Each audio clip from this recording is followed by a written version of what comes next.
بنگلہ دیش کے خلاف دوسرے ٹیسٹ میں بھی پاکستان پر شکست کے بادل منڈلانے لگے۔ مہمان ٹیم کو جیت کے لیے 143 رنز کی ضرورت، 10 وکٹیں باقی۔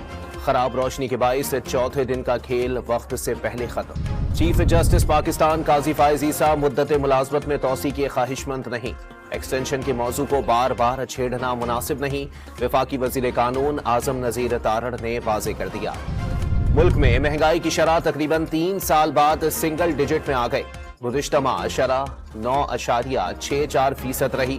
ادارہ شماریات کی مہنگائی سے متعلق ماہانہ رپورٹ جاری۔ سندھ اسمبلی میں دھماکہ خیز مواد کے لائسنس کا اختیار وفاق کو دینے کا بل پیش۔ اسپیکر نے بل قائمہ کمیٹی برائے داخلہ کے سپرد کر دیا۔ 1 ہفتے میں سفارشات طلب۔ سندھ حکومت کا کراچی پورٹ ٹرمنل سے جام صادق پل تک ایکسپریس وے بنانے کا فیصلہ۔ کے پی ڈی سے جام صادق پل تک ہیوی ٹریفک کو موٹر وے تک راستہ مل جائے گا۔ مظفر گڑھ میں گھریلو تنازع پر پڑوسی نے گھر میں گھس کر 2 خواتین اور بچی پر تیزاب پھینک دیا۔ وزیر اعلیٰ پنجاب نے آئی جی پولیس کو ملزم کی فوری گرفتاری کی ہدایت کر دی۔ بلوچستان کے سیاحتی مقام زیارت میں صنوبر کے قیمتی جنگلات کی بے دریغ کٹائی۔